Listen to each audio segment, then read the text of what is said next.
The traveler had leaned his ear towards the officer and, with his hand in his coat pockets, was observing the machine at work.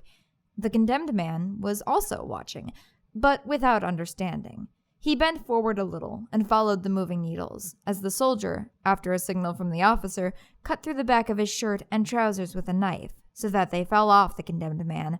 He wanted to grab the fallen garments to cover his bare flesh, but the soldier held him up high and shook the last rags from him. The officer turned the machine off, and in the silence which then ensued, the condemned man was laid out under the harrow. The chains were taken off, and the straps fastened in their place. For the condemned man, it seemed at first glance to signify almost a relief. And now the harrow sunk down a stage lower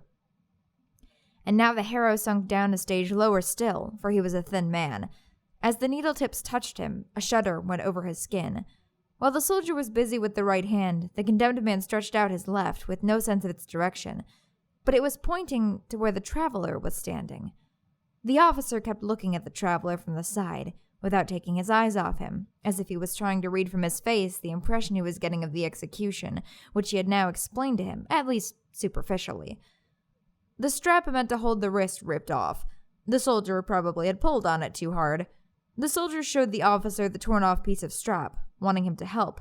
So the officer went over to him and said, with his face turned towards the traveler, "The machine is very complicated. Now and then something has to tear or break. One shouldn't let that detract from one's overall opinion. Anyway, we have an immediate replacement for this strap. I'll use a chain, even though it will affect the sensitivity of the oscillations for the right arm." And while he put the chain in place, he still kept talking. "Our resources for maintaining the machine are very limited at the moment. Under the previous commandant, I had free access to a cash box specifically set aside exclusively for this purpose. There was a storeroom here in which all possible replacement parts were kept. I admit I made almost extravagant use of it. I mean earlier, not now, as the new commandant claims. For him, everything serves only as a pretext to fight against the old arrangements. Now he keeps the cash box for machinery under his own control, and if I ask him for a new strap, he demands the torn one as a piece of evidence. The new one doesn't arrive for 10 days, and then it's an inferior brand of not much use to me. But how am I supposed to get the machine to work in the meantime without a strap? No one's concerned about that." The traveler thought about the situation. It is always questionable to intervene decisively in strange circumstances. He was neither a citizen of the penal colony nor a citizen of the state to which it belonged. If he wanted to condemn this execution or even hinder it, people could say to him, "You are a foreigner. Keep quiet." He would have nothing in response to that, but could only add that he did not understand what he was doing on this occasion, for the purpose of his traveling was merely to observe and not to alter other people's judicial systems in any way. True, at this point, the way things were turning out, it was very tempting. The injustice of the process and the inhumanity of the execution were beyond doubt.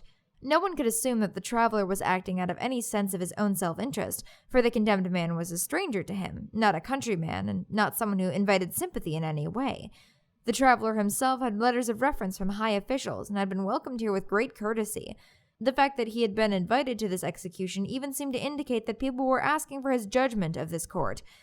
This was all the more likely since the commandant, as he now had heard only too clearly, was no supporter of this process and maintained an almost hostile relationship with the officer.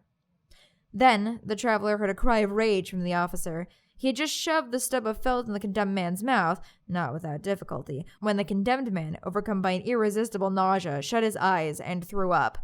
The officer quickly yanked him up off the stump and wanted to turn his head aside towards the pit, but it was too late. The vomit was already flowing down onto the machine. "This is all the commandant's fault!" cried the officer, and mindlessly rattled the brass rods at the front. "My machine's as filthy as a pigsty!" With trembling hands, he indicated to the traveler what had happened. "Haven't I spent hours trying to make the commandant understand that a day before the execution there should be no more food served? But the new, lenient administration has a different opinion. Before the man is led away, the commandant's women cram sugary things down his throat. His whole life he's fed himself on stinking fish, and now he has to eat sweets. But that would be all right. I'd have no objections. But why don't they get a new felt, the way I've been asking him for 3 months now? How can anyone take this felt into his mouth without feeling disgusted? Something that more than 100 men have sucked and bitten on as they were dying." The condemned man had laid his head down and appeared peaceful. The soldier was busy cleaning up the machine with the condemned man's shirt. The officer went up to the traveler, who, feeling some premonition, took a step backwards. But the officer grasped him by the hand and pulled him aside. "I want to speak a few words to you in confidence," he said. "May I do that?" "Of course," said the traveler, and listened with his eyes lowered. "This process and this execution, which you now have an opportunity to admire, have at present no more open supporters in our colony. I am its single defender and at the same time the single advocate for the legacy of the old commandant. I can no longer think about a more extensive organization of the process. I'm using all my powers to maintain what there is at present. When the old commandant was alive, the colony was full of his supporters. I have something of the old commandant's persuasiveness, but I completely lack his power, and as a result, the supporters have gone into hiding. There are still a lot of them, but no one admits to it. If you go into a tea house today, that is to say, on a day of execution, and keep your ears open, perhaps you'll hear nothing but ambiguous remarks. They are all supporters, but under the present commandant, considering his present views, they are totally useless to me. And now I'm asking you, should such a life's work," he pointed to the machine, "come to nothing because of this commandant and the women influencing him? Should people let that happen? Even if one is only a foreigner on our island for a couple of days? But there is no time to lose. People are already preparing something against my judicial proceedings. Discussions are already taking place in the commandant's headquarters, to which I am not invited. Even your visit today seems to me typical of the whole situation. People are cowards and send you out, a foreigner. You should have seen the executions in earlier days. The entire valley was overflowing with people, even a day before the execution. They all came merely to watch. Early in the morning, the commandant appeared with his women. Fanfares woke up the entire campsite. I delivered the news that everything was ready. The whole society and every high official had to attend, arranged itself around the machine. This pile of cane chairs is a sorry leftover from that time. The machine was freshly clean and glowed.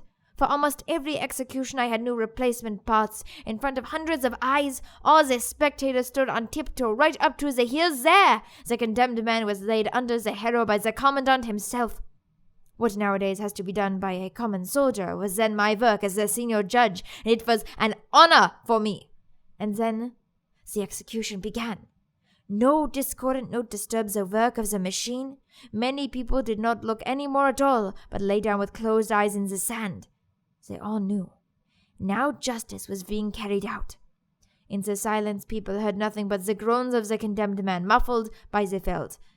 These days, the machine no longer manages to squeeze out of the condemned man a groan stronger than the felt is capable of smothering. But back then, the needles which made the inscription dripped a caustic liquid which today we are not permitted to use anymore. Well, then came the 6th hour. It was impossible to grant all the requests people made to be allowed to watch from up close. The commandant, in his wisdom, arranged that the children should be taken care of before all the rest. Naturally, I was always allowed to stand close by because of my official position. Often I crouched down there with 2 small children in my arms on my right and my left.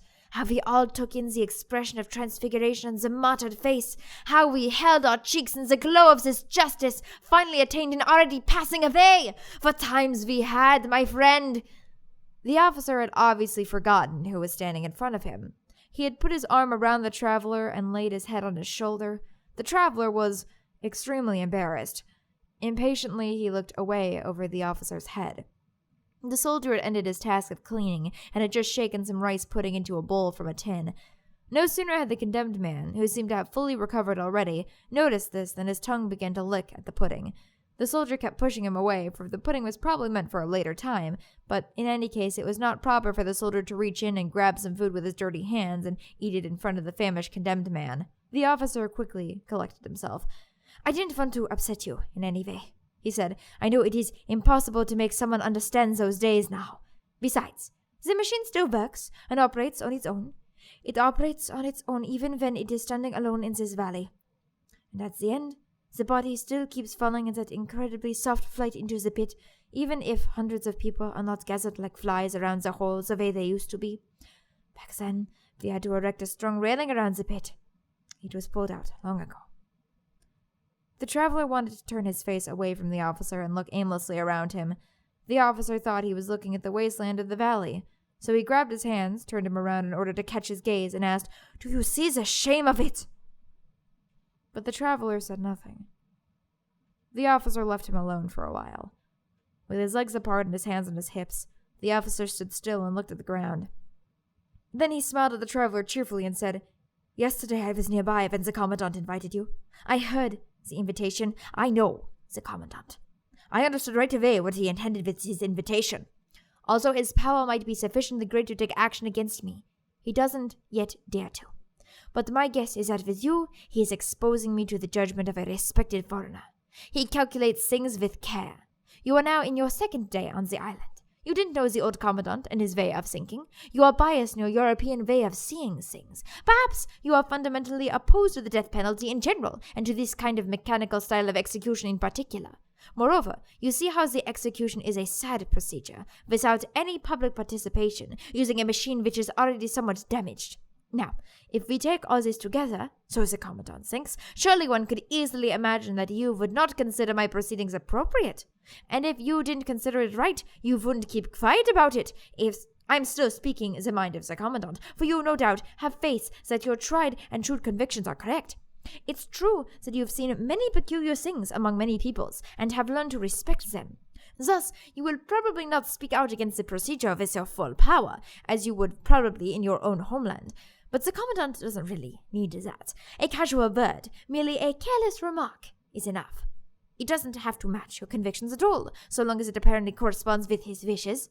I'm certain he will use all his shrewdness to interrogate you, and his women will sit around in a circle and perk up their ears. You will say something like, "Among us the judicial procedures are different," or "With us the accused is questioned before the verdict," or "With us the accused hears the judgment," or "With us there are punishments other than the death penalty," or "With us there was torture only in the Middle Ages."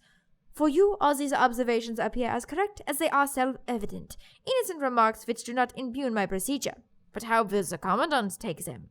I see him, our excellent commandant, the way he immediately pushes his stool aside and hurries out onto the balcony. I see his women, how they stream after him.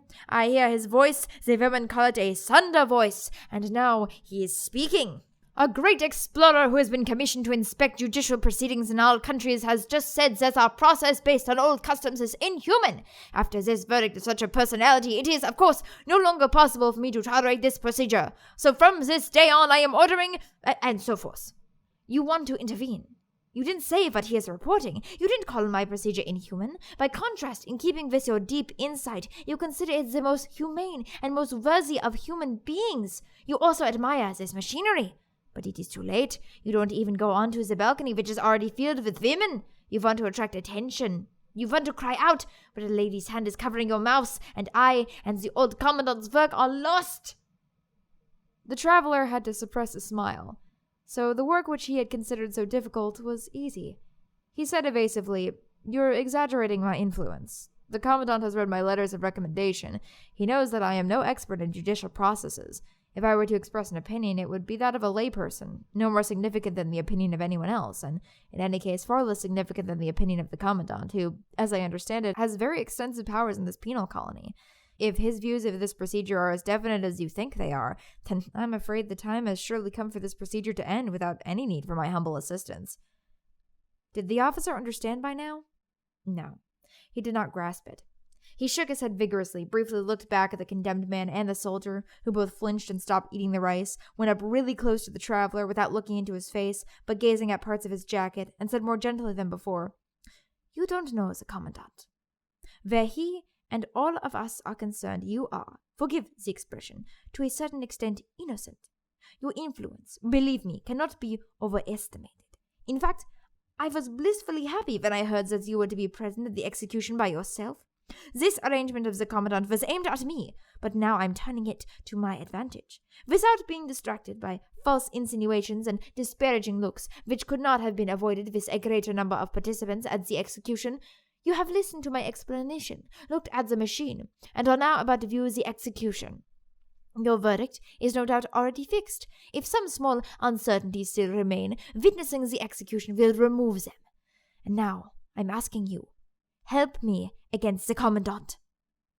The traveler did not let him go on talking. "How could I do that?" he cried. "It's totally impossible. I can help you as little as I can harm you." "You could do it," said the officer. With some apprehension, the traveler observed that the officer was clenching his fists. "You could do it," repeated the officer, even more emphatically. "I have a plan which must succeed. You think your influence is insufficient. I know it will be enough. But assuming you're right, doesn't saving this procedure require one to try everything, even those methods which may possibly be inadequate? So listen to my plan.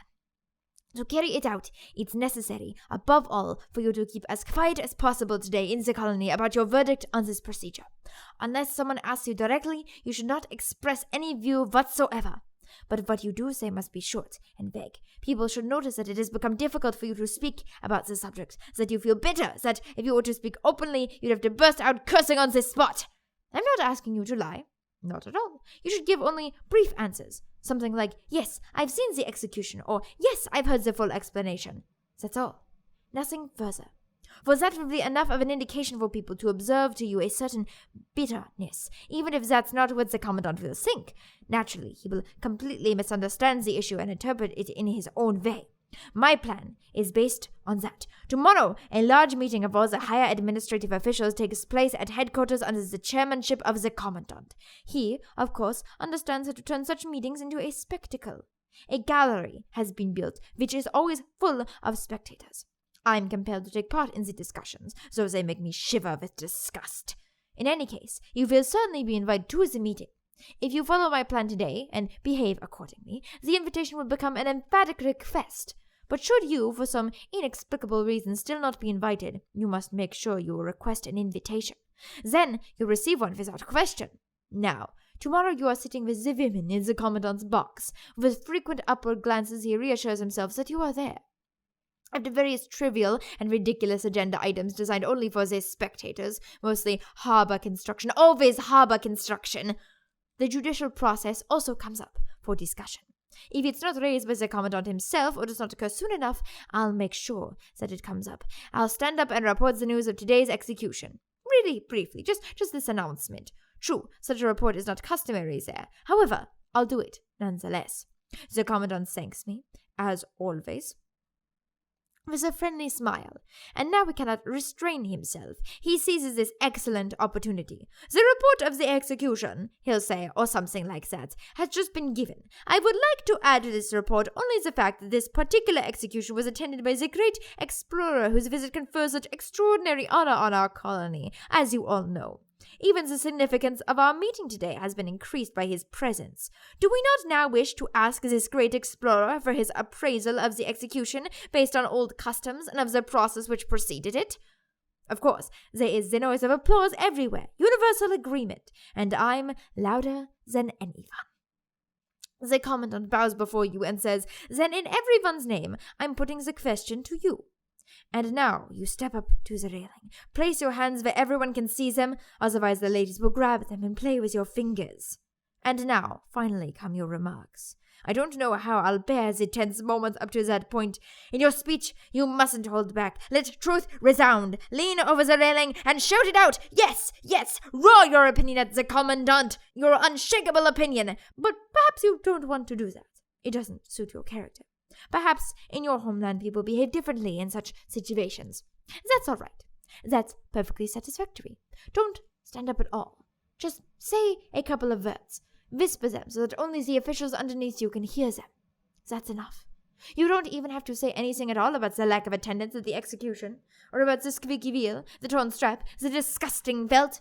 No, I'll take over all further details, and believe me, if my speech doesn't chase him out of the room, it will force him to his knees, so he'll have to admit it. Old Commandant, I bow down before you. That's my plan. Do you want to help me carry it out? But of course you want to. More than that, you have to. And the officer gripped the traveler by both arms and looked at him, breathing heavily into his face. He had yelled the last sentences so loudly that even the soldier and the condemned man were paying attention. Although they couldn't understand a thing, they stopped eating and looked over at the traveler, still chewing. From the very start, the traveler had had no doubts about the answer he must give. He had experienced too much in his life to be able to waver here. Basically, he was honest and unafraid. Still, with the soldier and the condemned man looking at him, he hesitated a moment. But finally, he said, as he had to, "No." The officer's eyes blinked several times, but he did not take his eyes off the traveler. "Would you like an explanation?" asked the traveler. The officer nodded dumbly. I am opposed to this procedure," said the traveler, "even before you took me into your confidence. And, of course, I will never abuse your confidence under any circumstances. I was already thinking about whether I was entitled to intervene against this procedure, and whether my intervention could have even a small chance of success. And if that was the case, it was clear to me whom I had to turn to first of all, naturally, to the commandant. You have clarified the issue for me even more, but without reinforcing my decision in any way. Quite the reverse. I find your conviction genuinely moving, even if it cannot deter me." The officer remained silent, turned towards the machine, grabbed one of the brass rods, and then, leaning back a little, looked up at the inscriber, as if he was checking that everything was in order. The soldier and the condemned man seemed to have made friends with each other. The condemned man was making signs at the soldier, although given the tight straps on him, this was difficult for him to do. The soldier was leaning into him. The condemned man whispered something to him, and the soldier nodded. The traveler went over to the officer and said, "You don't know yet what I'll do. Yes, I will tell the commandant my opinion of the procedure, not in a meeting, but in private. In addition, I won't stay here long enough to be able to be called into some meeting or other. Early tomorrow morning I leave, or at least I go on board ship." It did not look as if the officer had been listening. "So the process has not convinced you," he said to himself, and smiled the way an old man smiles over the silliness of a child, concealing his own true thoughts behind that smile. "Well then, it's time," he said finally, and suddenly looked at the traveler with bright eyes which contained some sort of demand, some appeal for participation. "Time for what?" asked the traveler uneasily, but there was no answer. "You are free," the officer told the condemned man in his own language. At first, the man did not believe him. "You are free now," said the officer. For the first time, the face of the condemned man showed signs of real life. Was it the truth? Was it only the officer's mood, which could change? Had the foreign traveler brought him a reprieve? What was it? That is what the man's face seemed to be asking. But not for long. Whatever the case might be, if he could, he wanted to be truly free, and he began to shake back and forth as much as the hair permitted. "You're tearing my straps!" cried the officer. "Be still! We'll undo them right away." And giving a signal to the soldier, he set to work with him. The condemned man said nothing and smiled slightly to himself. At times he turned his face to the officer on the left and at times to the soldier on the right, without ignoring the traveler. "Pull him out," the officer ordered the soldier. This process required a certain amount of care because of the harrow. The condemned man already had a few small wounds in his back thanks to his own impatience. From this point on, however, the officer paid no more attention to him. He went up to the traveler, pulled out the small leather folder once more, leafed through it, finally found the sheet he was looking for, and showed it to the traveler. "Read that," he said. "I can't," said the traveler. "I've already told you I can't read these pages." "But take a close look at the page," said the officer, and moved up right next to the traveler in order to read with him. When that didn't help, he raised his little finger high up over the paper, as if the page must not be touched under any circumstances, so that using this he might make the task of reading easier for the traveler. The traveler also made an effort so that he could at least satisfy the officer, but it was impossible for him. At that point, the officer began to spell out the inscription, and then he read out once again the joined-up letters. "Be just, it states," he said. "Now you can read it." The traveler bent so low over the paper that the officer, afraid that he might touch it, moved it further away. The traveler didn't say anything more, but it was clear that he was still unable to read anything. "Be just, it says," the officer remarked once again. "That could be," said the traveler. "I do believe that's written there." "Good," said the officer, at least partially satisfied. He climbed up the ladder, holding the paper. With great care, he set the page in the inscriber and appeared to rotate the gear mechanism completely around. This was very tiring work. It must have required him to deal with extremely small wheels. He had to inspect the gears so closely that sometimes the officer's head disappeared completely into the inscriber. The traveler followed this work from below without looking away. His neck grew stiff, and his eyes found the sunlight pouring down from the sky painful. The soldier and the condemned man were keeping each other busy. With the tip of his bayonet, the soldier pulled out the condemned man's shirt and trousers, which were lying in the hole. The shirt was horribly dirty, and the condemned man washed it in the bucket of water. When he was putting on his shirt and trousers, the soldier and the condemned man had to laugh out loud, for the pieces of clothing were cut in two up the back. Perhaps the condemned man thought that it was his duty to amuse the soldier. In his ripped-up clothes, he circled in front of the soldier, who crouched down on the ground, laughing and slapping his knees, but they still restrained themselves out of consideration for the two gentlemen present. When the officer was finally finished up on the machine, with a smile he looked over the whole thing and all its parts once more, and this time closed the cover of the inscriber, which had been open up to that point. He climbed down, looked into the hole and then to the condemned man, observed with satisfaction that his clothes had been hauled out, then went to the bucket of water to wash his hands, recognized too late that it was disgustingly dirty, and was upset that now he could not wash his hands. Finally, he pulled them into the sand. This option did not satisfy him, but he had to do what he could in the circumstances. Then he stood up and began to unbutton the coat of his uniform. As he did this, the two ladies' handkerchiefs, which he had pulled into the back of his collar, fell into his hands. "Here you have your handkerchiefs," he said, and threw them over to the condemned man. And to the traveler he said by way of an explanation, "Presents from the ladies." In spite of the obvious speed with which he took off the coat of his uniform and then undressed himself completely, he handled each piece of clothing very carefully, even running his fingers over the silver braids on his tunic with special care and shaking a tassel into place. But in great contrast to this care, as soon as he was finished handling an article of clothing, he immediately flung it angrily into the hole. The last items he had were a short sword and its harness. He pulled the sword out of its scabbard, broke it into pieces, then gathered up everything, the pieces of the sword, the scabbard, and the harness, and threw them away so forcefully that they rattled against each other down into the pit. Now he stood there naked. The traveler bit his lip and said nothing, for he was aware what would happen, but he had no right to hinder the officer in any way. If the judicial process to which the officer clung was really so close to the point of being cancelled, possibly as a result of the intervention of the traveler, something to which he, for his part, felt duty-bound, then the officer was now acting in a completely correct manner. In his place, the traveler would not have acted any differently. The soldier and the condemned man at first did not understand a thing. To begin with, they did not look, not even once. The condemned man was extremely happy to get the handkerchiefs back, but he was not permitted to enjoy them very long, because the soldier snatched them from him with a quick grab, which he had not anticipated. The condemned man then tried to pull the handkerchiefs out from the soldier's belt, where he had put them for safekeeping, but the soldier was watching carefully. So they were fighting, half in jest. Only when the officer was fully naked did they start to pay attention. The condemned man especially seemed to be struck by a premonition of some sort of significant transformation. What had happened to him was now taking place with the officer. Perhaps this time the procedure would play itself out to its conclusion. The foreign traveler had probably given the order for it, so that was revenge. Without having suffered all the way to the end himself, nonetheless he would be completely avenged.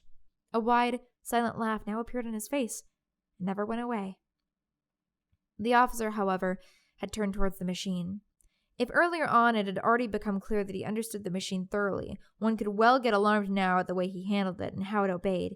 He only had to bring his hand near the harrow for it to rise and sink several times until it had reached the correct position to make room for him. He only had to grasp the bed by the edges, and it already began to quiver. The stump of felt moved up to his mouth. One could see how the officer really did not want to accept it, but his hesitation was only momentary. He immediately submitted and took it in. Everything was ready, except that the straps still hung down on the sides. But they were clearly unnecessary. The officer did not have to be strapped down. When the condemned man saw the loose straps, he thought the execution would be incomplete unless they were fastened. He waved eagerly to the soldier, and they ran over to strap in the officer. The latter had already stuck out his foot to kick the crank designed to set the inscriber in motion. Then he saw the two men coming. So he pulled his foot back and let himself be strapped in. But now he could no longer reach the crank. Neither the soldier nor the condemned man would find it, and the traveler was determined not to touch it. But that was unnecessary. Hardly were the straps attached when the machine already started working. The bed quivered, the needles danced in his skin, and the harrow swung up and down. The traveler had already been staring for some time before he remembered that a wheel in the inscriber was supposed to squeak. But everything was quiet, without the slightest audible hum. Because of its silent working, the machine did not really attract attention. The traveler looked over at the soldier and the condemned man. The condemned man was the livelier of the two. Everything in the machine interested him. At times he bent down, at other times he stretched up, always pointing with his forefinger in order to show something to the soldier. For the traveler it was embarrassing. He was determined to remain here until the end, but he could no longer endure the sight of the two men. "Go home," he said. The soldier might already perhaps have been ready to do that, but the condemned man took the order as a direct punishment. With his hands folded, he pleaded to be allowed to stay there. And when the traveler shook his head and was unwilling to give in, he even knelt down. Seeing that orders were of no help here, the traveler wanted to go over and chase the two away. Then he heard a noise from up in the inscriber. He looked up. So was the gear wheel going out of alignment? But it was something else. The lid on the inscriber was lifting slowly. Then it fell completely open. The teeth of a cog's wheel were exposed and lifted up. Soon the entire wheel appeared. It was as if some huge force was compressing the inscriber, for that there was no longer sufficient room left for this wheel. The wheel rolled all the way to the edge of the inscriber, fell down, rolled upright a bit in the sand, and then fell over and lay still. But already up on the inscriber, another gear wheel was coming upwards. Several others followed, large ones, small ones hard to distinguish. With each of them the same thing happened. One kept thinking that now the inscriber must surely be already empty, but then a new cluster with lots of parts would move up, fall down, roll in the sand, and lie still. With all this going on, the condemned man totally forgot the traveler's orders. The gear wheels completely delighted him. He wanted to grab one, and at the same time he urged the soldier to help him. But he kept pulling his hand back, startled, for immediately another wheel followed, which, at least in its initial rolling, surprised him. The traveler, by contrast, was very upset. Obviously, the machine was breaking up. Its quiet operation had been an illusion. He felt as if he had to look after the officer now that the latter could no longer look after himself. But while the falling gear wheels were claiming all his attention, he had neglected to look at the rest of the machine. However, when he was now bent over the harrow, once the last gear wheel had left the inscriber, he had a new, even more unpleasant surprise. The harrow was not writing, but only stabbing, and the bed was not rolling the body, but lifting it, quivering up into the needles. The traveler wanted to reach in to stop the whole thing if possible. This was not the torture the officer wished to attain. It was murder, pure and simple. He stretched out his hands, but at that point the harrow was already moving upwards into the side with the skewered body, just as it did in other cases, but only in the 12th hour. Blood flowed out in hundreds of streams, not mixed with water. The water tubes had failed to work this time as well. Then, one last thing went wrong. The body would not come loose from the long needles. Its blood streamed out, but it hung over the pit without falling. The harrow wanted to move back to its original position, but as if realizing that it could not free itself of its load, it remained over the hole. "Help!" the traveler yelled out to the soldier and the condemned man, and he himself grabbed the officer's feet. He wanted to push against the feet himself and have the two others grab the officer's head from the other side, so he could slowly be lifted off the needles. But now the two men could not make up their mind whether to come or not. The condemned man turned away at once. The traveler had to go over to him and drag him to the officer's head by force. At this point, almost against his will, he looked at the face of the corpse. It was as it had been in life. He could discover no sign of the promised transfiguration. What all the others had found in the machine, the officer had not. His lips were pressed firmly together. His eyes were open and looked as they had when he was alive. His gaze was calm and convinced. The tip of the large iron needle had gone through his forehead. As the traveler, with the soldier and the condemned man behind him, came to the first houses in the colony, the soldier pointed to one and said, "That's the tea house." On the ground floor of the house was a deep, low room, like a cave, with smoke-covered walls and ceiling. On the street side it was open along its full width. Although there was little difference between the tea house and the rest of the rooms in the colony, which were all very dilapidated, except for the commandant's palatial structure, the traveler was nonetheless struck by the impression of historical memory, and he felt the power of earlier times. Followed by his companions, he walked closer inside, going between the unoccupied tables, which stood in the street in front of the tea house, and took a breath of the cool, musty air which came from inside. "The old man is buried here," said the soldier. "A place in the cemetery was denied him by the chaplain. For a while people were undecided where they should bury him. Finally, they buried him here. Of course, the officer explained none of that to you, for naturally he was the one most ashamed about it. A few times he even tried to dig up the old man at night, but he was always chased off." "Where is the grave?" asked the traveler, who could not believe the soldier. Instantly both men, the soldier and the condemned man, ran in front of him with hands outstretched pointing to the place where the grave was located. They led the traveler to the back wall, where guests were sitting at a few tables. They were presumably dock workers, strong men with short, shiny, black beards. None of them wore coats, and their shirts were torn. They were poor, humiliated people. As the traveler came closer, a few got up, leaned against the wall, and looked at him. A whisper went up around the traveler. "It's a foreigner. He wants to look at the grave." They pushed one of the tables aside, under which there was a real gravestone. It was a simple stone, low enough for it to remain hidden under a table. It bore an inscription in very small letters. In order to read it, the traveler had to lean down. It read, "Here rests the old commandant. His followers, who are now not permitted to have a name, buried him in this grave and erected this stone. There exists a prophecy that the commandant will rise again after a certain number of years, and from this house will lead his followers to a reconquest of the colony. Have faith and wait." When the traveler had read it and got up, he saw the men standing around him and smiling, as if they had read the inscription with him, found it ridiculous, and were asking him to share their opinion. The traveler acted as if he had not noticed, distributed some coin among them, waited until the table was pushed back over the grave, left the tea-house, and went to the harbor. In the tea-house, the soldier and the condemned man had come across some people they knew who detained them. However, they must have broken free of them soon, because by the time the traveler found himself in the middle of a long staircase which led to the boats, they were already running after him. They probably wanted to force the traveler at the last minute to take them with him. While the traveler was haggling at the bottom of the stairs with the sailor about his passage out to the steamer, the two men were racing down the steps in silence, for they did not dare cry out. But as they reached the bottom, the traveler was already in the boat, and the sailor at once cast off from shore. They could still have jumped into the boat, but the traveler picked up a heavy knotted rope from the boat bottom, threatened them with it, and thus prevented them from jumping in.